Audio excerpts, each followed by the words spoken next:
Amazonas TV. Oferecimento Massas Fortaleza Express. Muito mais sabor em menos tempo. E Unimed Manaus. Bom mesmo é saber que você não está sozinho.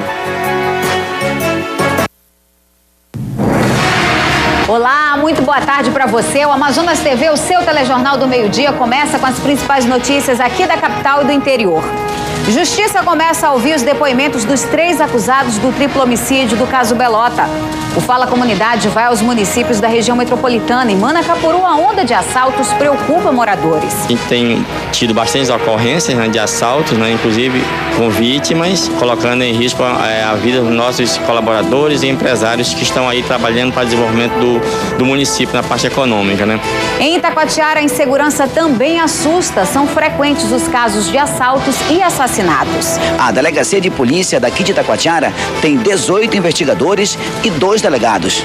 Para atender a demanda, seria necessário pelo menos mais 12 policiais e 1 delegado.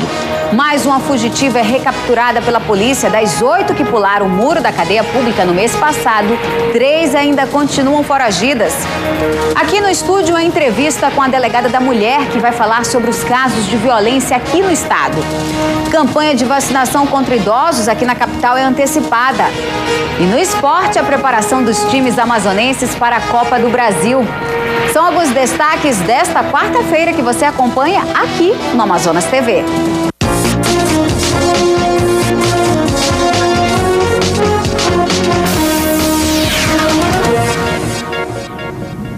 A Justiça iniciou hoje os depoimentos dos 3 acusados do triplo homicídio do caso Belota. O crime foi no dia 22 de janeiro e chocou a cidade não só pela ação violenta, mas pelo fato de o mandante ser parente das vítimas. Maria Gracilene, a filha Gabriela Belota, foram encontradas mortas no apartamento delas. Em outro ponto da cidade, Roberval Roberto, irmão de Maria Gracilene e pai de Jimmy, também foi encontrado morto. As informações sobre esta audiência você acompanha ainda nesta edição. Agora o Fala Comunidade, que essa semana aborda o tema segurança. Além da capital, quem mora em municípios próximos como Manacapuru já começa a sofrer as consequências da insegurança.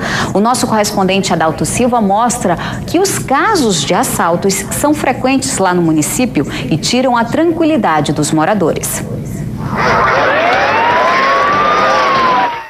A palavra insegurança tem sido dita com maior frequência nos últimos meses na sede e zona rural do município. Segundo a população, a onda de assaltos, entre outros crimes, tem tirado a tranquilidade da sociedade, fato que é comprovado pelo Ministério Público. Que a gente constata isso através dos inquéritos policiais, roubos, inclusive quadrilhas, né, que já vieram para cá.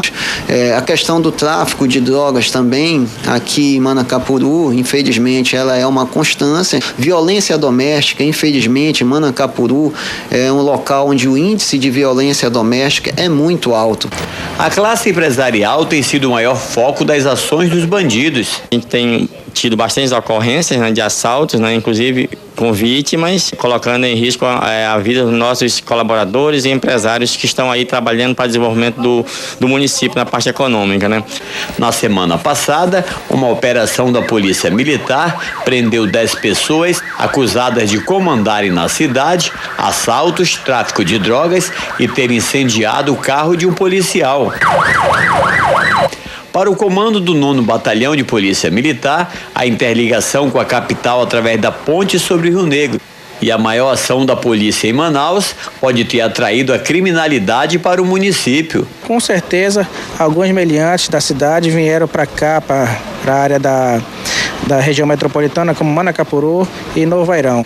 Nas 2 delegacias da cidade, o número de policiais civis não atende a demanda de ocorrências. Aqui trabalham 2 delegados, 4 escrivães e 22 agentes de polícia.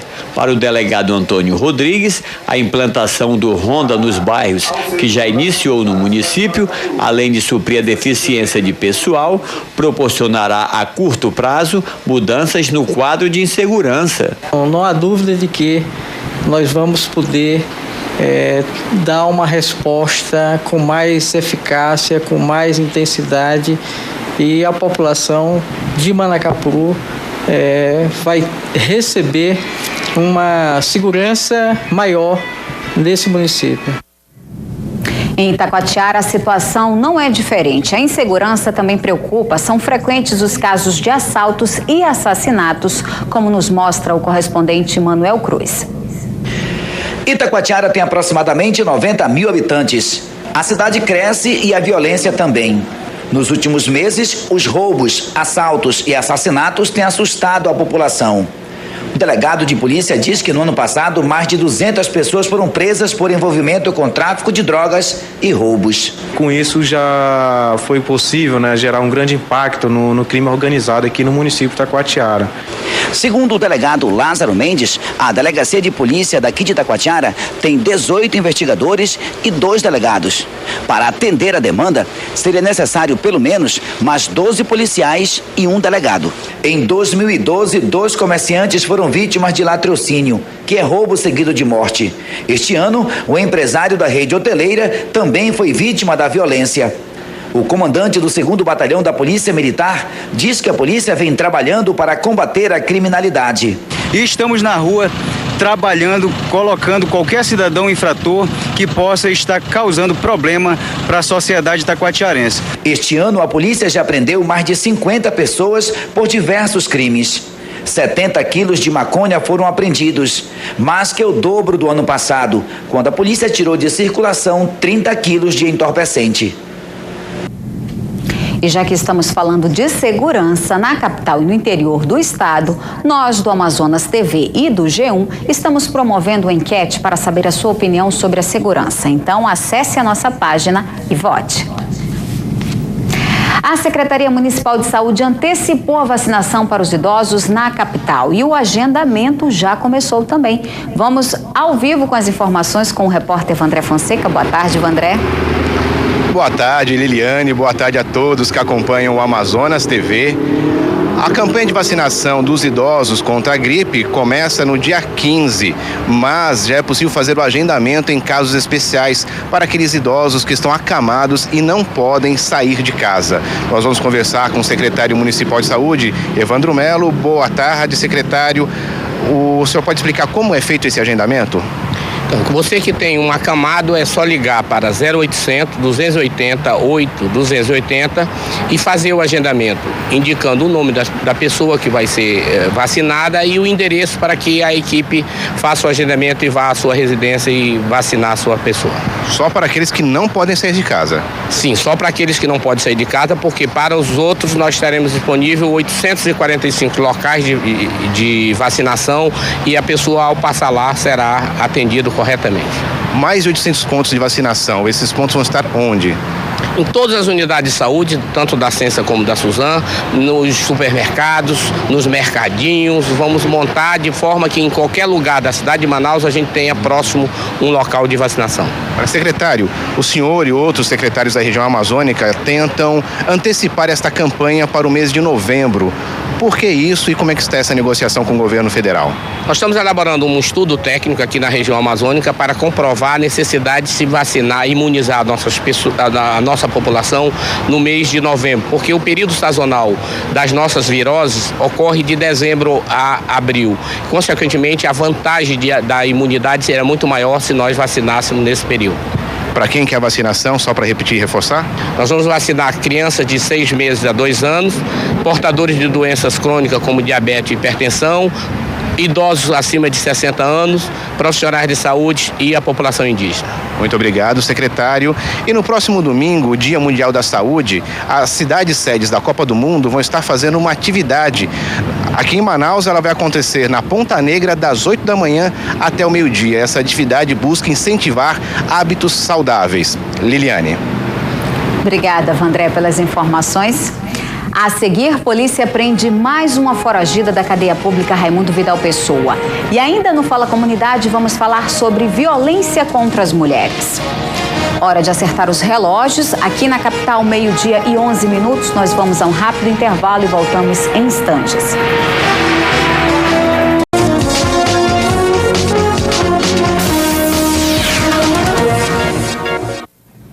Agora mais um giro de notícias de polícia. Em Manicoré, no sul do Amazonas, a Polícia Militar prendeu um rapaz que estava foragido há 4 dias, acusado de assassinato.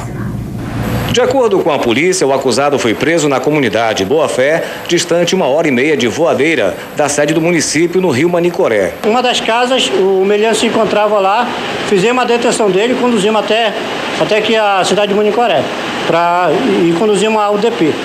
O acusado contou detalhes do crime, denunciou 2 pessoas que teriam participado do homicídio. Um deles já foi preso. Para os familiares da vítima, a prisão do suposto assassino serve de alívio e pedem justiça. Ele tirou a vida de um cristão, né? Que ele não merecia. E quero muita justiça e muita mesmo para ele. Segundo a polícia, as buscas pelo terceiro acusado vão continuar. Hoje foi presa mais uma fugitiva da cadeia pública, desembargador Raimundo Vidal Pessoa. Ingrey Regina Reis fugiu da unidade prisional pulando o muro no dia 18 de março com outras 7 detentas. Ela havia sido presa no dia 13, acusada de tráfico de drogas. Ontem à tarde, ela decidiu se entregar no 3º Distrito Integrado de Polícia e agora vai voltar para a cadeia pública. Das 8 presas, 3 ainda continuam foragidas.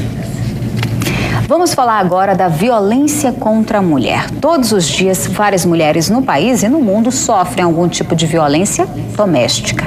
Só para se ter ideia, de acordo com o IBGE, o Brasil ocupa o 7º lugar no ranking mundial de homicídios de mulheres. Só nos últimos 10 anos, mais de 43 mil foram assassinadas. Quase 5 mortes para cada 100 mil. A maioria agredidas pelos companheiros, ex-companheiros e até parentes. Muitas mulheres sentem medo ou vergonha de denunciar esse tipo de violência.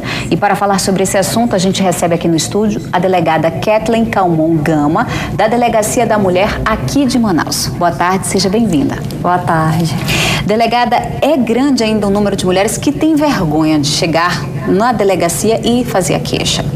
Ainda existe, né, esse tabu das mulheres chegarem na delegacia por se sentirem constrangidas, né, por estarem na delegacia para denunciar o marido, o ex-marido, algum familiar. Mas o número de denúncias tem aumentado bastante depois da aprovação da Lei Maria da Penha, que elas viram a credibilidade da lei, sentiram de alguma forma que a lei realmente veio para punir o agressor, né? E que elas possuem as medidas protetivas de urgência, que elas podem confiar tanto na polícia quanto no Poder Judiciário e Ministério Público para que esse agressor tenha a punição. Aumentou bastante o número de denúncias. Delegada, quantas queixas são formalizadas assim? Vocês têm uma média? Nós temos uma média de 20 ocorrências por dia. Na delegacia especializada em crimes contra a mulher. Lembrando que a denúncia pode ser feita em qualquer uma. Qualquer delegacia pode fazer o procedimento da Maria da Penha. A denúncia pode ser feita em qualquer uma, qualquer dia. E normalmente quando tem um feriado prolongado ou um final de semana, esses números costumam ser mais, né?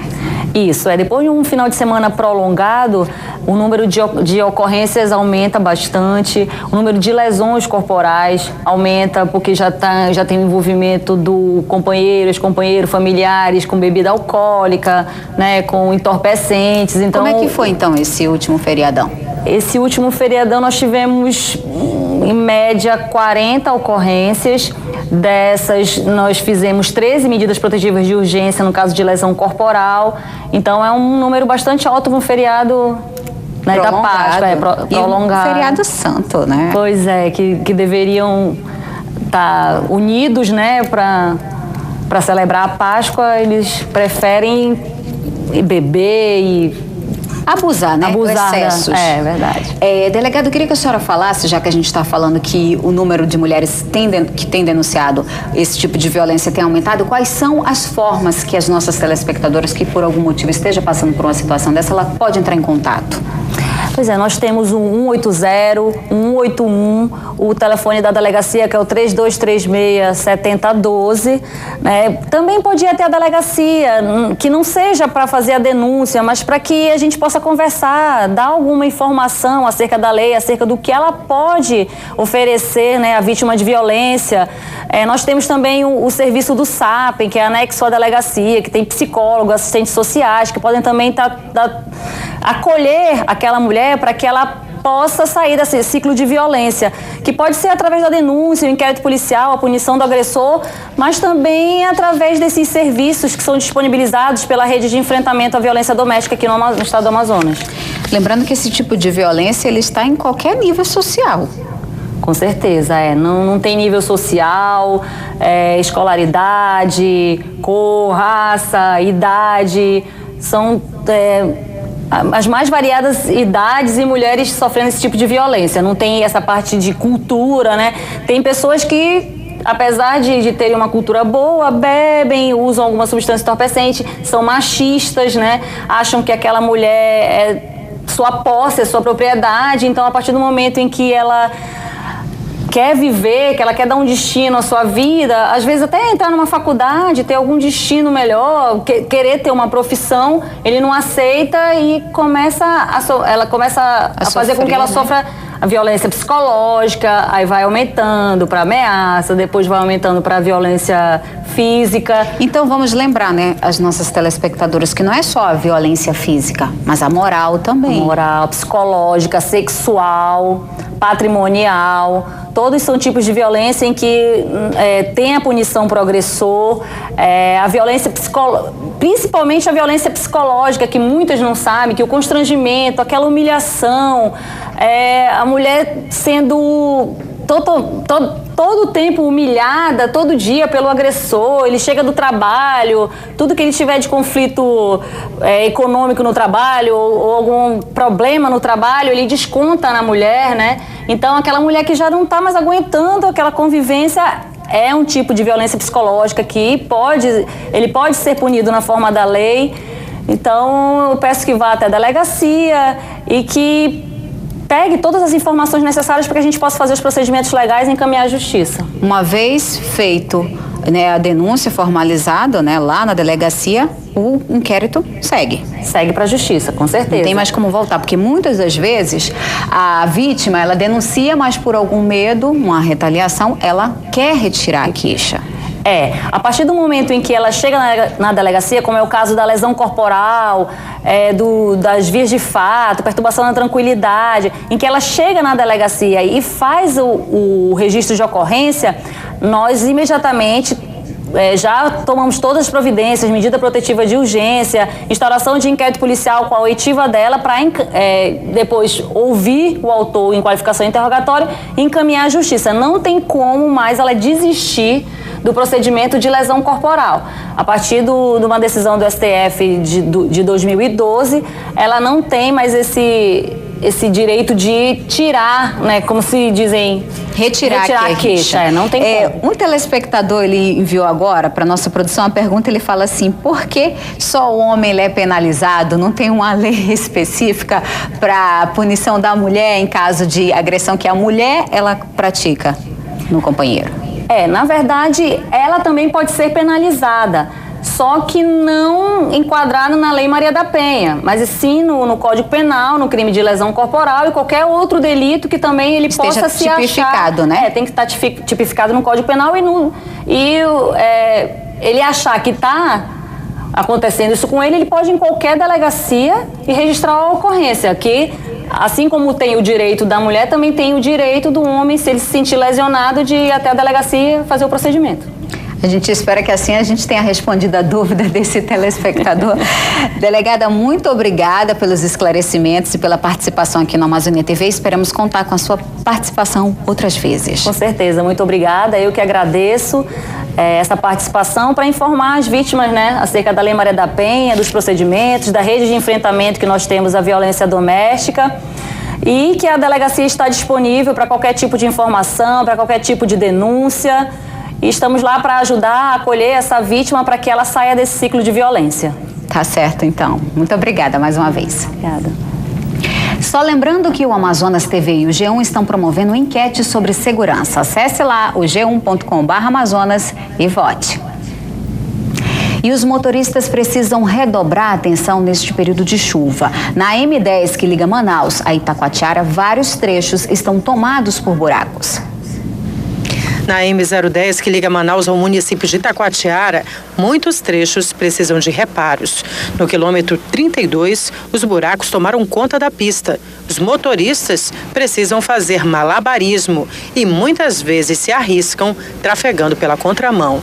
Galhos de árvores e até parte de uma cadeira foram colocados na estrada para sinalizar o local e avisar do perigo. Outro problema ao longo da rodovia é a falta de sinalização e o mato que em alguns trechos está invadindo a pista. Agora a previsão do tempo para as próximas horas. Segundo o Cipan, a quarta-feira será chuvosa. Confira mais detalhes no mapa.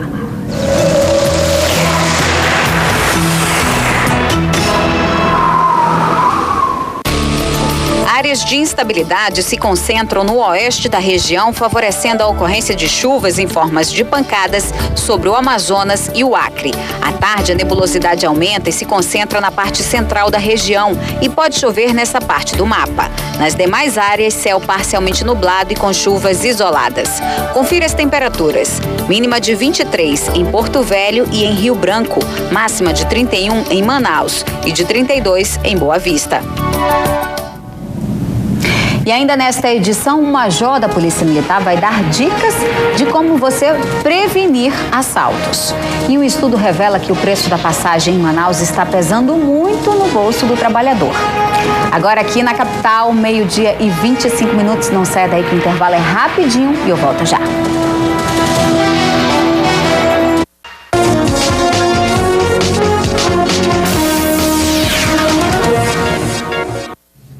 Um mototaxista morreu na noite desta terça-feira após uma colisão com um caminhão.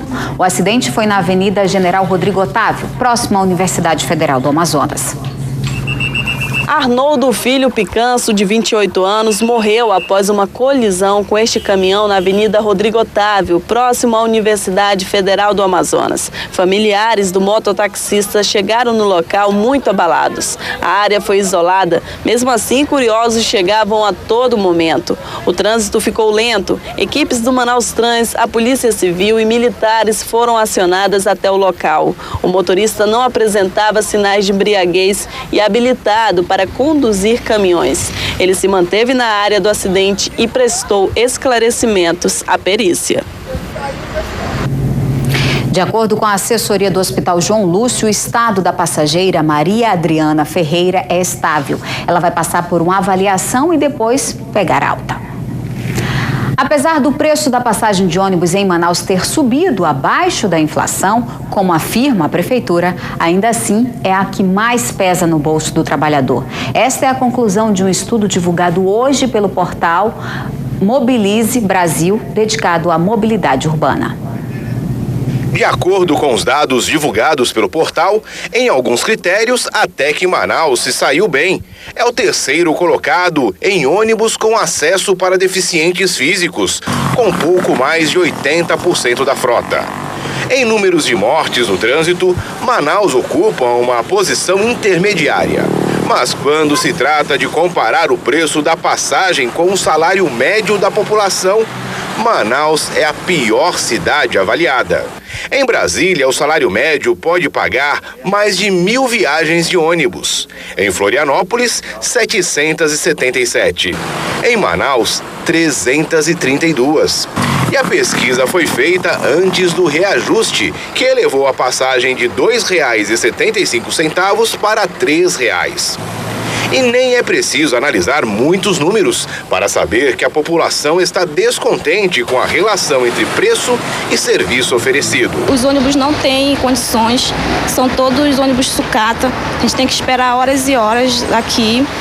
E eu acho um absurdo isso. Porque é cadeira quebrada, é ônibus danificado. O superintendente municipal de trânsito reconhece as deficiências do sistema oferecido na cidade. De acordo com ele, o preço alto é mais um sintoma dos problemas enfrentados pelo transporte coletivo em Manaus. Mas ele acha que a pesquisa negligencia alguns pontos importantes que deveriam ser levados em conta, como o vale transporte e o direito à meia passagem. Primeiro, a questão aqui do rendimento médio significa que nós ganhamos salários menores do que o resto dessas cidades. Relacionar isso com a tarifa, a gente tem que considerar outros pontos. O vale transporte, que a pessoa só paga 5%, a meia passagem, ela está simplesmente aqui a pesquisa pegando o rendimento dividido e vendo pelo valor da tarifa e dando um total. Ele não espelha a realidade quando eu tenho que considerar esses pontos. A tarifa alta é sinal de que o serviço é ruim, é isso? No nosso caso, sim, porque a tarifa é alta, dado o custo do quilômetro, o ônibus não anda, gasta mais combustível, precisa de mais motorista. Com um sistema voltado para o transporte, eu teria, além de melhorar o nível de serviço, uma redução de tarifa. O estudo e outras análises divulgadas pelo portal podem ser acessadas em www.mobilize.org.br. E devido à falta de opções de lazer, muitas pessoas têm recorrido às praças e calçadas ao longo das principais avenidas para se exercitar. Agora, para chegar aos locais, muitos encontram dificuldades. Na Avenida das Torres, as pessoas utilizam o espaço das calçadas para se exercitar. O movimento dos pedestres tem crescido bastante. Segundo eles, a avenida apresenta um problema: a falta de sinalização. Sinalização, sim. É um problema? É um problema. O que mais necessita aqui é uma passarela para as pessoas passarem. O engenheiro Alexandre mora bem próximo à avenida e costuma correr sempre no local. Ele diz que já presenciou muitos acidentes. Aqui em Manaus, pelo menos que eu tô aqui há 4 anos, recentemente esse negócio da faixa começou a virar cultura, né? Ainda não é. Então não tem faixas suficientes e eu vejo no muito planejamento onde as faixas são colocadas. Se você andar aqui 1 quilômetro para frente, você vai ver um desemboque de carros dando direto uma faixa de pedestre. Acho que se isso for um pouquinho melhor planejado, fica bom. Qualquer confusão com o trânsito é complicado, né? É, porque dá um atropelamento grave. Eu moro de costas para a avenida, de madrugada, ouço muita freada, já socorri gente aqui na avenida, ligo direto pro bombeiro avisando que tem acidente, então aqui principalmente é muito frequente.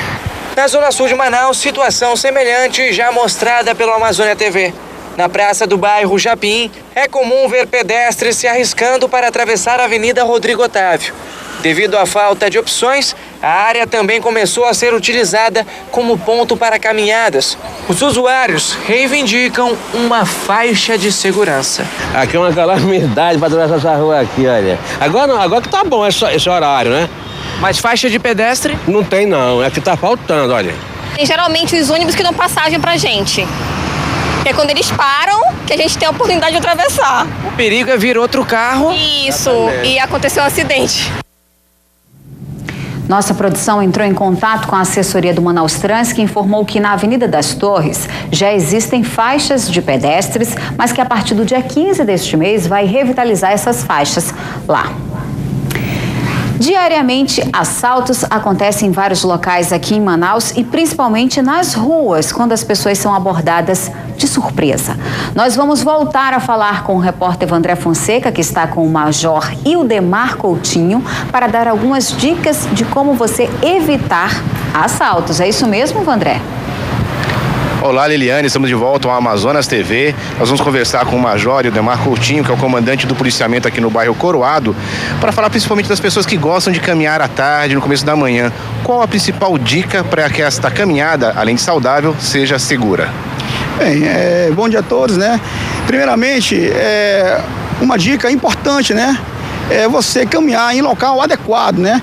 Primeiramente, né, nós temos aqui lugares, né, em qual o policiamento está constante, né? Ponta Negra, nós temos aqui também o local, entendeu? Praça dos Bilhares, né? Então, outros locais, né, que é adequadamente, né, um local certo para que as pessoas possam fazer esse passeio, né? Se não for possível, for um bairro, por exemplo, que não tem um lugar adequado, muitos bairros da Zona Leste, Zona Norte, não tem um lugar adequado para caminhar. Nesses locais que não são adequados, né, todo o nosso policiamento está voltado, né, para o policiamento da manhã, para quem vai para a escola, para quem está caminhando e etc, né? Se essa viatura não estiver no local, é muito fácil. Hoje nós temos aí a Ronda do Bairro, né? Que é um programa da Polícia Militar, certo? Ronda do Bairro, que toda viatura tem um telefone, certo? Lá estampado, e a comunidade pode pegar esse número aí, ligar, que a viatura com certeza vai passar no local e fazer o policiamento adequado para ela.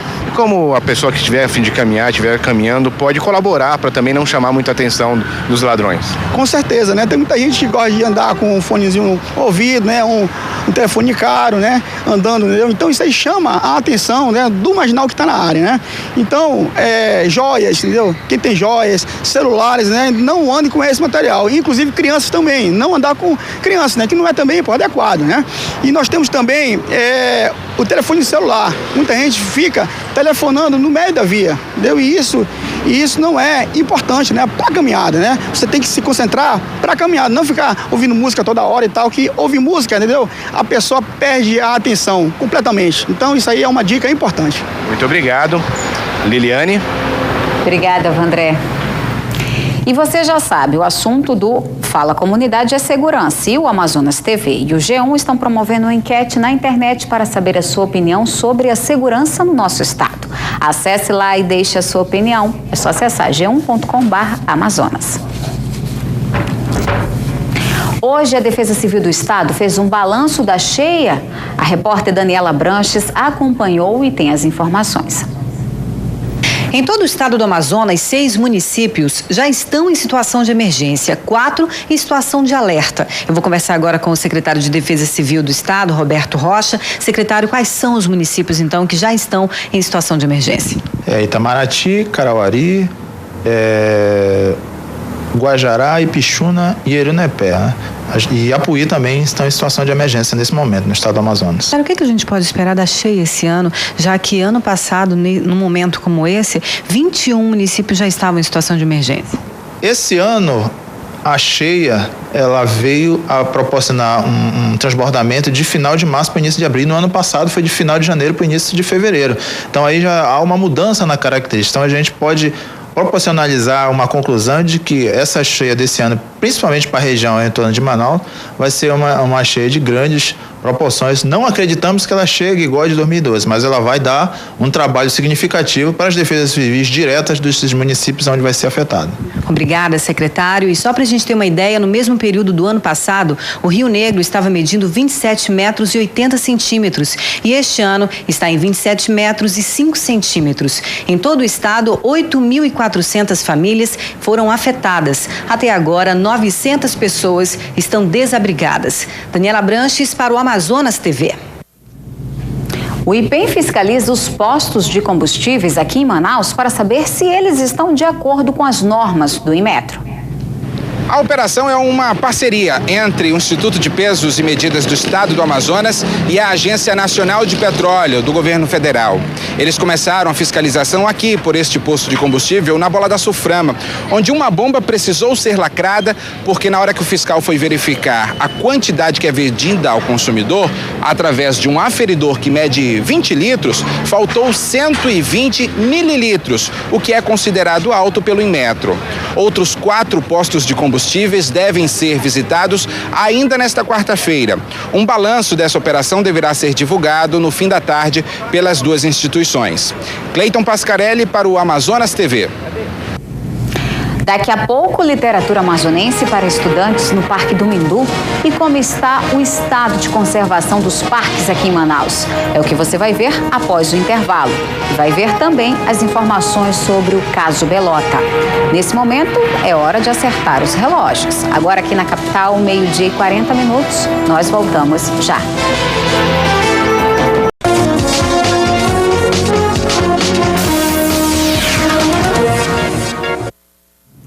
Nesta quarta-feira, ocorreu no Parque do Mindu uma atividade relacionada à Semana da Literatura Amazonense, organizada pela CEMED nas escolas de ensino infantil e fundamental aqui de Manaus. Stephanie, de 16 anos, estuda no 9º ano do ensino fundamental de uma escola municipal de Manaus e sempre foi apaixonada pela leitura. É muito emocionante ler cada vez um livro, sempre nos ajuda a sonhar cada vez mais, a conhecer um mundo diferente do que nós vivemos, né? E talvez nos ajude até mesmo a mudar de vida. Eu gosto muito mesmo, sempre gostei. Aproximar alunos da Rede Municipal de Ensino dos escritores do Amazonas. Essa é a Semana da Literatura Amazonense. Amazonense. Nesta quarta-feira, as atividades foram no Parque do Mindu, na zona centro-sul de Manaus. Além dos estudantes, estavam presentes o escritor Tiago de Mello e o escritor homenageado da semana, Tenório Teles. A literatura, ela é fundamental para a vida, principalmente para as crianças que estão na fase da aprendizagem, do conhecimento. A leitura, além de ajudar na formação, na assimilação de conhecimentos, ela ajuda também a consolidar valores e princípios. Micael de Freitas, aluno do 6º ano da Escola Municipal Antônio Matias Fernandes do bairro Flores, está adorando o contato com as obras dos escritores do Amazonas. Eu acho legal porque eu vou conhecer mais a história do meu povo, a história dos escritores amazonenses, que praticamente mudaram a história do Amazonas. Eu vou conhecer mais e me apaixonar mais e mais pela leitura. A Semana da Literatura Amazonense segue até a próxima sexta-feira com atividades nas escolas. Os parques espalhados pela capital são uma opção de lazer à população, principalmente nos fins de semana. E nesta reportagem você vai conhecer 2 parques que estão a poucos metros um do outro. A única diferença é que enquanto um é preservado, cuidado, o outro não é. Um ambiente mais do que agradável. Eu acho que é maravilhoso, bonito, bom para passear, para namorar. Pessoas praticam atividades físicas, casais aproveitam a noite de domingo. A criançada não abandona a área de brinquedos. Eu gosto de brincar naquele escorregador, se divertir. Uma maravilha, é muito bom pra gente trazer as crianças para se divertir. E todo final de semana eu tô por aqui com eles. Localizado no centro da cidade, o Parque Senador Jefferson Pérez é um destino bastante procurado por quem mora e visita Manaus. Inaugurado em 2009, o local é um exemplo de manutenção. Tudo aqui é bem cuidado, das luminárias à grama verdinha. Vigias garantem a segurança do patrimônio público. Mas ao atravessar a Avenida 7 de Setembro, a realidade muda. De um lado, conservação.